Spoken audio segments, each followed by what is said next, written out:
Isang tanong na kayang baguhin ang buhay mo. Bakit may mga Pilipino na yumayaman habang ang iba ay paulit-ulit na nahihirapan sa pera? Pare-pareho naman tayong may 24 na oras sa isang araw pero bakit magkaiba ang resulta? May sikreto ba ang mga negosyante at mga financially successful na tao na hindi alam ng karamihan? Sa video na ito, malalaman mo ang mga simpleng paraan na pwedeng magdala sa iyo sa mas maayos at masaganang buhay. Maraming tao ang akala na kailangan mo ng malaking puhunan para yumaman sa Pilipinas. Ang iba naman iniisip na swerte lang ang dahilan kung bakit umaangat ang ibang tao. Pero ang totoo may mga tamang diskarte na kayang gawin kahit ordinaryong Pilipino lang. Ito ang mga paraan na ginagamit ng mga taong marunong humawak ng pera at marunong gumawa ng oportunidad. Kapag natutunan mo ang mga ito, magbabago ang paraan ng pagtingin mo sa pera at sa buhay. Bago tayo magsimula, iniimbitahan kita na mag-subscribe sa ating channel. Para lagi kang updated sa mga bagong videos na aking gagawin, paki-like na din ito at share sa iyong mga kaibigan at tuklasin natin kung paano umasenso sa buhay. Malaking tulong ang suporta mo para maipagpatuloy natin ang paggawa ng mga ganitong klase ng content. Ang channel na ito ay ginawa para sa mga Pilipinong gustong matuto tungkol sa pera, negosyo at pag-unlad. Kung isa ka sa mga taong pagod na sa kakatrabaho pero kulang pa rin ang kinikita, siguradong para sa iyo ang video na ito. Simulan na natin ang paglalakbay tungo sa mas maayos na kinabukasan. Sa Pilipinas, maraming oportunidad na hindi napapansin ng karamihan. May mga simpleng gawain na kapag ginawa mo araw-araw, ay unti-unti kang yayaman. Hindi ito magic at lalong hindi ito instant, pero ito ay totoo at subok na ng maraming tao. Ang mga mayayaman ay hindi lang masipag kundi marunong silang mag-isip at magdesisyon.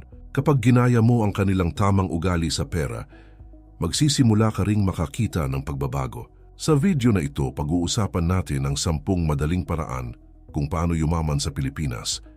Ito ay mga praktikal na hacks na pwedeng gawin kahit empleyado ka, may maliit na negosyo o nagsisimula pa lang. Ang bawat hack na ibabahagi ko ay may aral na pwede mong gamitin sa totoong buhay. Kung handa ka ng baguhin ang takbo ng iyong buhay, siguraduhin mong panoorin mo ito hanggang dulo dahil ang susunod na mga minuto ay pwedeng maging simula ng bagong direksyon ng iyong tagumpay. Una, ipon bago gumastos at hindi gumastos bago mag-ipon. Ang isa sa pinakasimpleng sikreto ng mga taong marunong sa pera. Maraming Pilipino ang nagtatrabaho araw-araw pero walang naiipon sa dulo ng buwan. Hindi dahil maliit ang sahod, kundi dahil walang malinaw na sistema sa paghawak ng pera. Kapag natutunan mong unahin ang pag-iipon, nagsisimula kang kontrolin ang iyong kinabukasan. Kapag may kontrol ka sa pera, mas may kontrol ka rin sa direksyon ng buhay mo. Dito nagsisimula ang pagbabago ng buhay ng maraming taong dating kapos sa pera. Hindi ito mabilis pero ito ay siguradong paraan para umangat. Ang karamihan sa tao ay nag-iipon lang kapag may natira. Ang problema kadalasan walang natitira dahil nauuna ang gastos. Kapag may sahod na agad bumibili ng gusto bago isipin ang kailangan. Ang mga financially successful na tao ay kabaliktaran ang ginagawa. Nagtatabi sila agad ng porsyento ng kita bago pa nila galawin ang natira. Kahit maliit na halaga basta tuloy-tuloy ay lumalaki sa paglipas ng panahon. Ito ang disiplina na ginagawa ng mga taong marunong magpalago ng pera. Sa Pilipinas, maraming paraan para makapag-ipon kahit hindi kalakihan ang sahod. Pwedeng magsimula sa maliit na halaga, basta araw-araw o kada sahod ay may nakatabi. Pwede mong gamitin ang Bangko Digital Wallet o kahit simpleng alkansya kung doon ka komportable. Ang mahalaga ay may disiplina ka sa paglalagay ng pera para sa sarili mo. Ang ugaling ito ang pundasyon ng pagyaman ng maraming negosyante at empleyado. Maraming nagsimula sa maliit na ipon hanggang sa nakapagnegosyo at nakaangat sa buhay. Ang sikreto ay consistency at hindi pagsuko. Kapag may ipon ka, mas nagiging matapang kang gumawa ng desisyon. Hindi ka agad natatakot kapag may emergency o bigla ang gastusin. Mas nagkakaroon ka rin ng pagkakataon na magnegosyo o mag-invest. Ang ipon ay hindi lang pera, kundi seguridad at kapayapaan ng isip. Ito ang dahilan kung bakit halos lahat ng mayayaman ay may sistema sa pag-iipon. Kapag may pera kang nakatabi, mas nakakapag-isip ka ng mas malinaw. Mas nagiging handa ka sa mga oportunidad na dumarating. Kung gusto mong yumaman sa Pilipinas, simulan mo sa pagkontrol ng sarili mong pera. Hindi mo kailangan ng malaking kita para magsimula. Ang kailangan mo ay malinaw na disiplina at tamang ugali sa paggastos. Kapag naging habit mo ang pag-iipon, unti-unti mong mapapansin ang pagbabago sa buhay mo. Hindi mo man mapansin sa una, pero sa paglipas ng panahon lalaki ito. Ang taong marunong mag-ipon, ang taong may mas malaking chance na yumaman. Pangalawa, humanap ng extra income at huwag umasa sa iisang pagkakakitaan. Isa sa pinakamalaking pagkakamali ng maraming Pilipino pagdating sa pera ay ang umasa lamang sa iisang trabaho o iisang pinagkukunan ng kita. Kapag iisa lang ang source of income mo, iisa lang din ang limit ng kaya mong kitain kahit gaano ka pa kasipag sa araw-araw. Maraming tao ang nagtatrabaho ng buong araw pero kulang pa rin ang kinikita dahil nakatali sila sa fixed na sahod. Ang mga taong umaasenso sa buhay ay hindi lang umaasa sa sweldo, kundi naghahanap pa ng ibang paraan para kumita.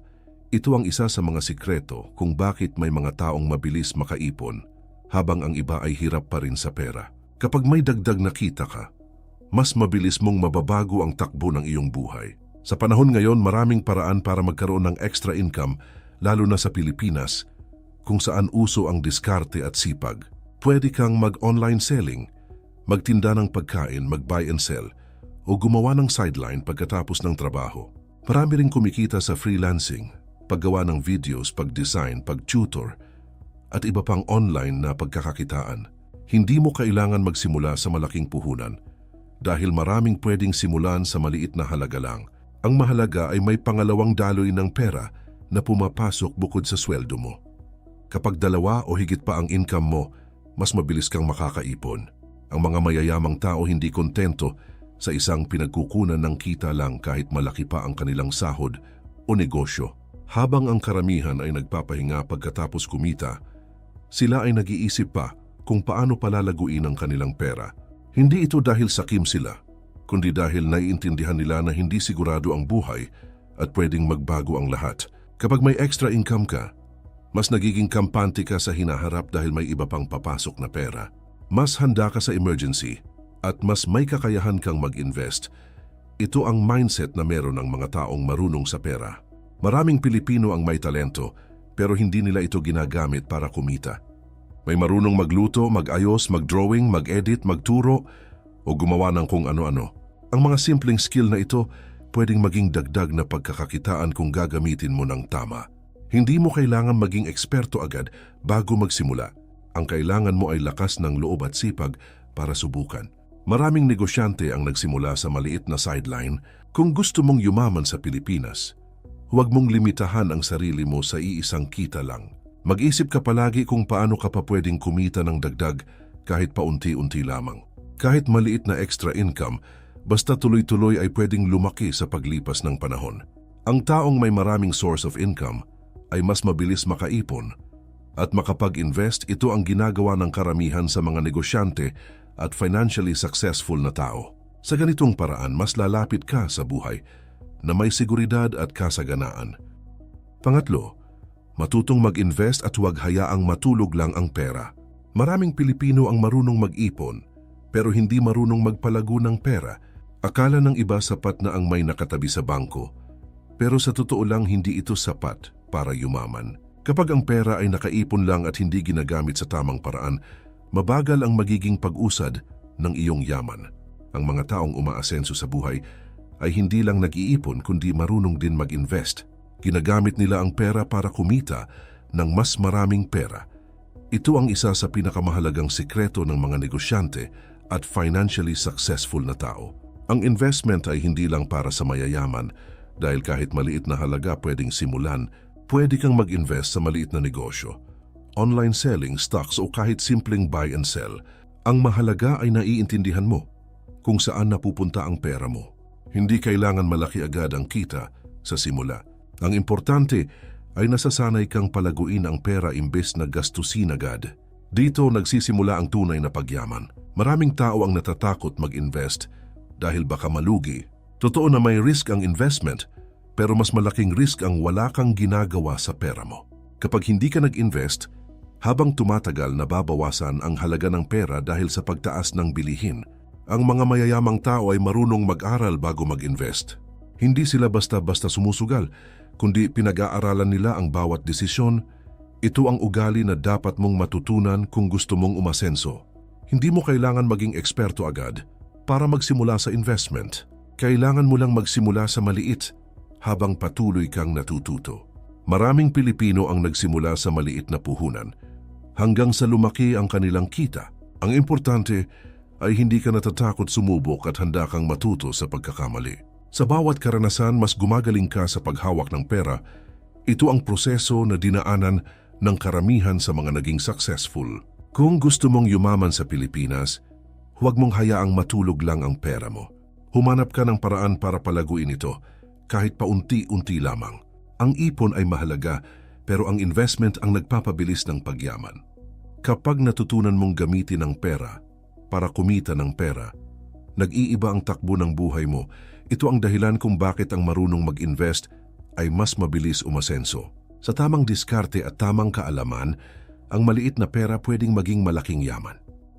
Pang-apat, iwasan ang utang na hindi naman kailangan. Maraming Pilipino ang nahihirapan sa buhay hindi dahil maliit ang kita, kundi dahil sa sobrang daming utang. Madaling umutang pero mahirap bayaran, lalo na kung hindi mo pinag-isipan ang dahilan kung bakit ka umutang.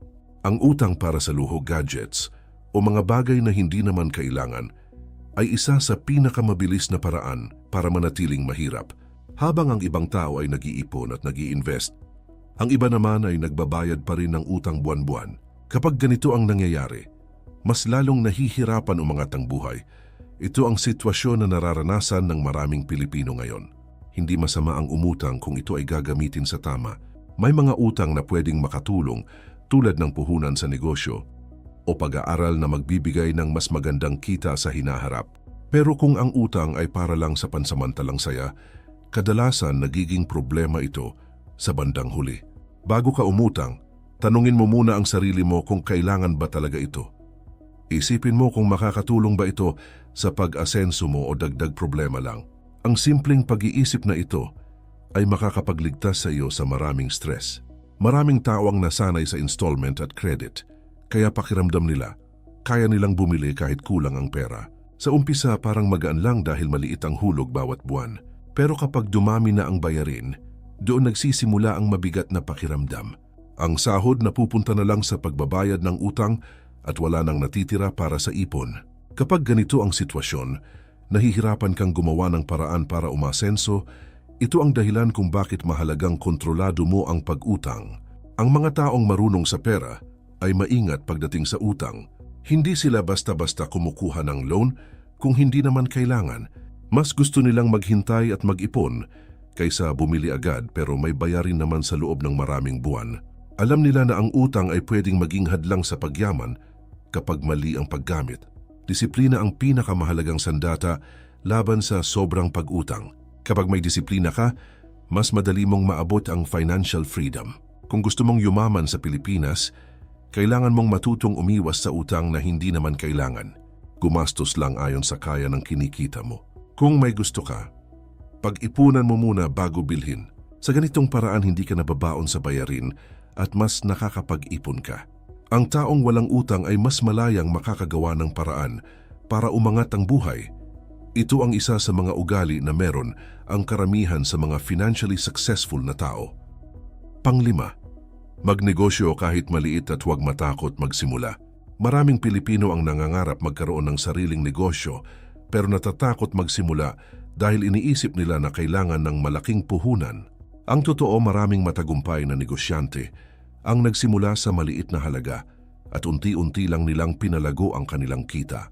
Hindi kailangang malaki agad ang negosyo para kumita dahil ang mahalaga ay marunong kang magpaikot ng pera. Kahit simpleng buy and sell, pagtitinda ng pagkain o online selling, pwedeng maging simula ng malaking oportunidad. Ang negosyo ay isa sa pinakamabilis na paraan para madagdagan ng income. Kung gagawin mo ito ng tama, ito ang dahilan kung bakit maraming yumayaman ang may sariling pinagkakakitaan. Sa Pilipinas, maraming pagkakataon para magnegosyo kahit nasa bahay ka lang.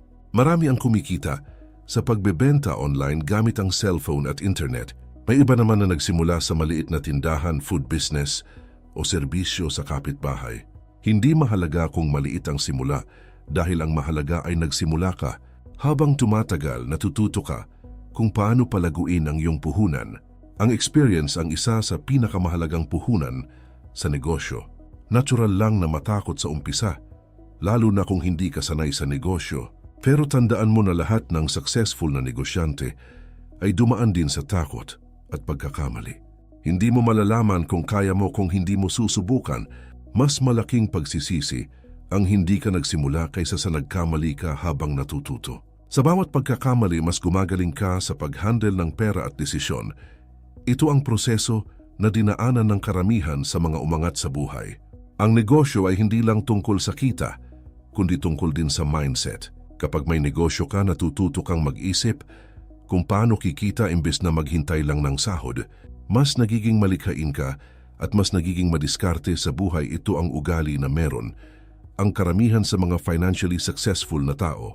Hindi sila kontento sa isang kita lang, kaya gumagawa sila ng paraan para dumami ito. Kapag nasanay ka sa ganitong pag-iisip, mas lalapit ka sa pag-asenso. Kung gusto mong yumaman sa Pilipinas, huwag mong hintayin na maging perpekto ang lahat bago ka magsimula. Simulan mo kung ano ang kaya mo ngayon kahit maliit pa. Unti-untiin mo lang ang paglago at matuto sa bawat karanasan. Ang maliit na negosyo ngayon pwedeng maging malaking pinagkakakitaan sa hinaharap. Ang taong may lakas ng loob magsimula ay mas may malaking chance na umasenso. Sa tamang sipag, tiyaga at diskarte, ang maliit na simula pwedeng maging malaking tagumpay.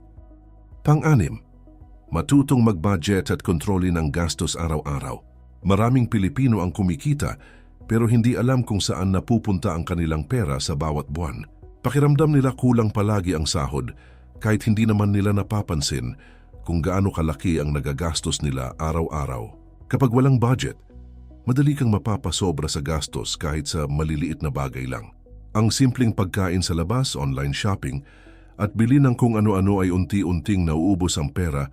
Ito ang dahilan kung bakit maraming tao ang hirap makaipon kahit matagal nang nagtatrabaho. Ang pagbabudget ang isa sa pinakaimportanteng ugali ng mga taong marunong sa pera.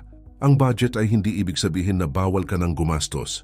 Ang ibig sabihin nito ay alam mo kung saan lang dapat mapunta ang pera mo. Kapag may plano ang gastos mo, mas nagiging malinaw kung magkano ang pwede mong gamitin at magkano ang dapat mong itabi. Mas nagiging madali rin ang pag-iipon kapag may nakalaan na halaga para dito. Ang mga financially successful na tao ay may malinaw na sistema sa kanilang pera. Hindi nila hinahayaan na mawala ang pera nang hindi nila alam kung saan napunta. Isang magandang paraan ay hatiin ang kita sa iba't ibang bahagi. May parte para sa pang-araw-araw na gastos, may parte para sa ipon, at may parte para sa investment o negosyo. Kapag ganito ang sistema, hindi mo namamalayan na unti-unti kang nakakaipon. Kahit hindi kalakihan ng kita, basta may disiplina sa budget ay may mangyayari. Maraming Pilipino ang umasenso dahil natutunan nilang kontrolin ang kanilang gastos. Hindi nila hinayaan na mas malaki ang gastos kaysa sa kinikita. Ang problema sa karamihan ay inuuna ang luho bago ang kailangan. Kapag may pera, gusto agad bumili ng bagong gamit kahit hindi pa kailangan.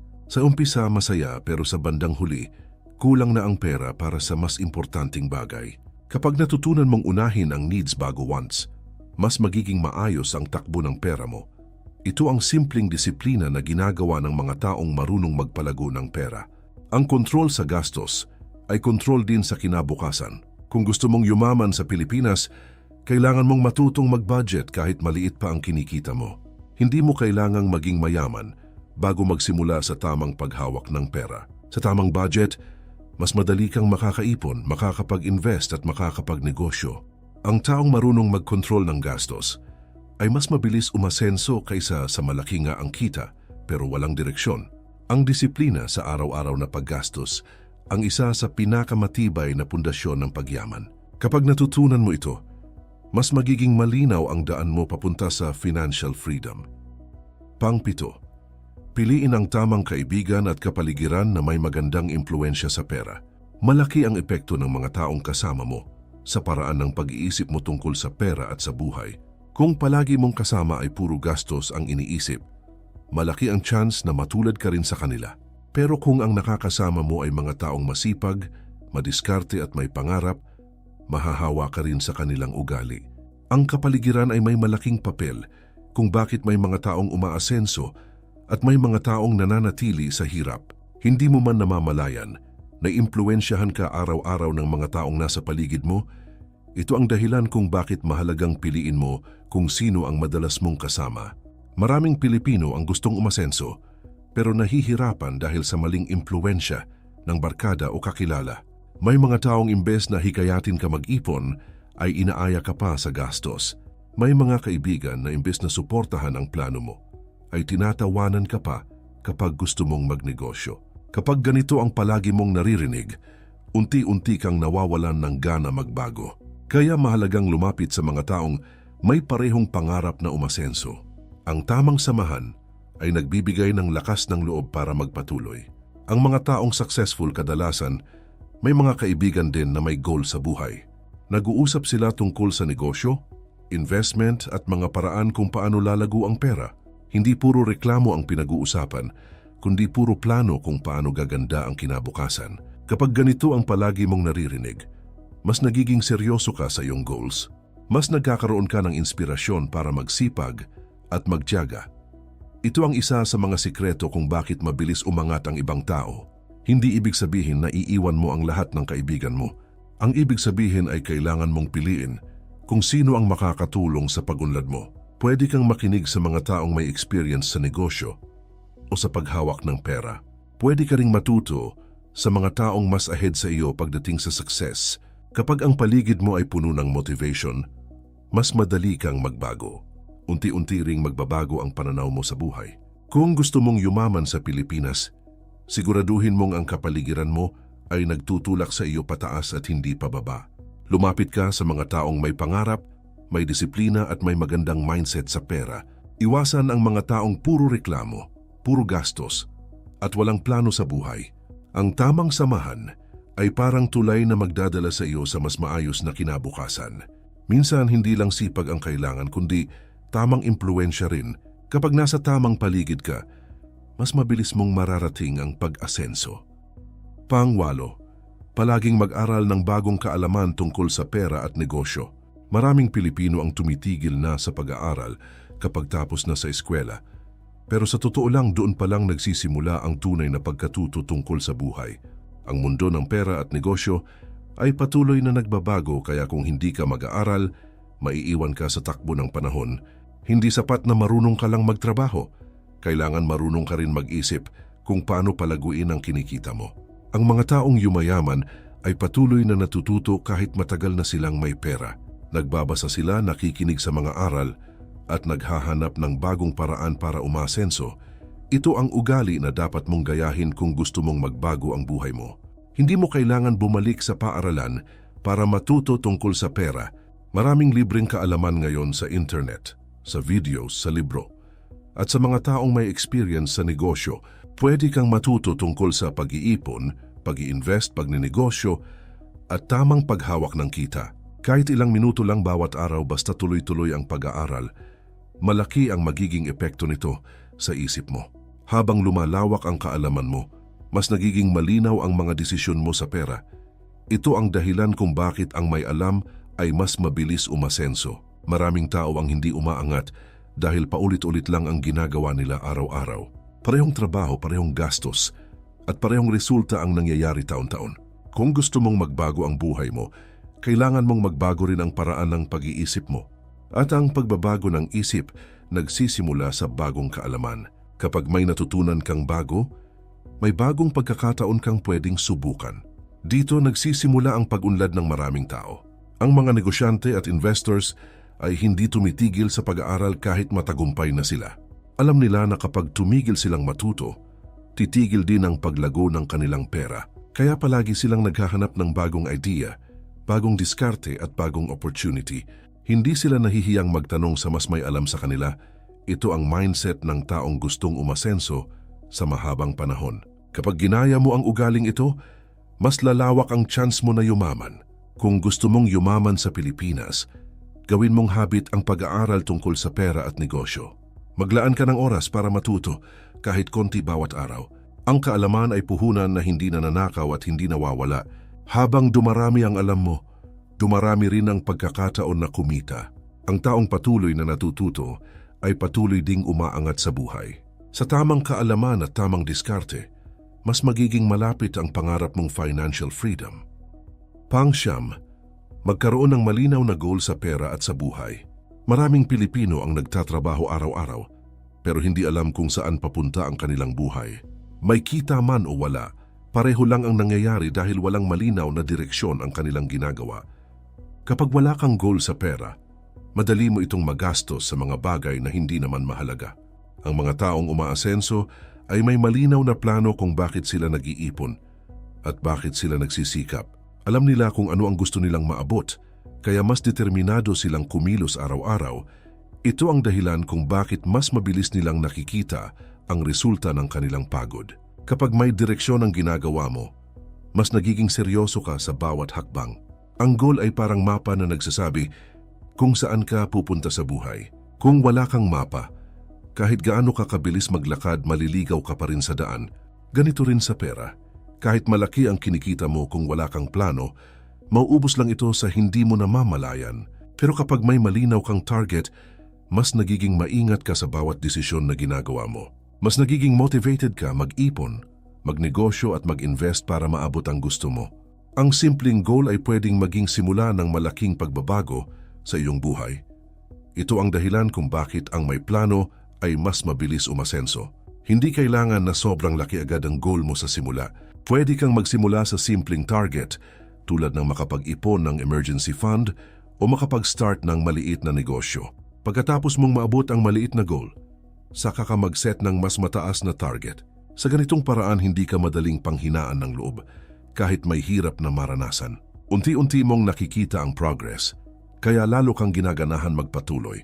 Maraming successful na tao ang nagsimula sa maliliit na pangarap hanggang sa lumaki ito. Ang mahalaga ay tuloy-tuloy ang galaw mo papunta sa goal.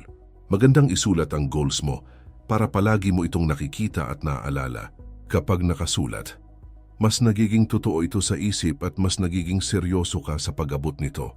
Pwede mong ilagay kung magkano ang gusto mong ipon, kailan mo gustong maabot, at paano mo ito gagawin. Kapag malinaw ang plano, mas madali kang gumawa ng tamang hakbang araw-araw. Hindi ka basta-basta matitempt gumastos dahil alam mong may mas mahalaga kang pinaghahandaan. Ito ang disiplina na meron ang mga taong marunong sa pera. Ang taong may malinaw na goal ay mas bihirang maligaw sa desisyon. Kung gusto mong yumaman sa Pilipinas, huwag kang mabuhay ng walang direksyon at walang plano. Magkaroon ka ng malinaw na goal kung bakit ka nagtatrabaho at bakit ka nag-iipon araw-araw. Kapag may dahilan ka, mas nagiging matatag ka kahit mahirap ang sitwasyon. Ang taong may malinaw na pangarap ay mas malakas ang loob na magsipag at magtiyaga. Kapag alam mo kung saan ka papunta, mas mabilis mong mararating ang tagumpay. Sa malinaw na goal nagsisimula ang malinaw na kinabukasan. Pang-10, huwag sumuko at gawing habit ang disiplina sa pera habang buhay. Maraming Pilipino ang nagsisimula sa pag-iipon, pagnenegosyo, o pagbabago ng buhay pero tumitigil din agad kapag nahirapan.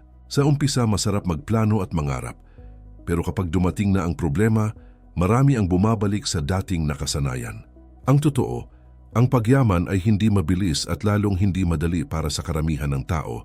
Kailangan ng mahabang pasensya, tuloy-tuloy na sipag, at matibay na disiplina sa paghawak ng pera. Ang mga taong umaasenso ay hindi yung pinakamabilis kundi yung hindi sumusuko. Kahit maraming pagsubok, ito ang isa sa pinakamahalagang sikreto ng mga financially successful na tao. Hindi sila tumigil kahit maraming beses silang nadapa sa kanilang journey. Sa totoong buhay, darating ang panahon na parang walang nangyayari kahit nagsisikap ka araw-araw. May mga buwan na maliit lang ang naiipon o minsan wala pa dahil may bigla ang gastusin. May mga negosyo na hindi agad kumikita at may mga plano na hindi natutuloy sa unang subok. Pero hindi ibig sabihin nito na mali ang ginagawa mo o wala ng pag-asa.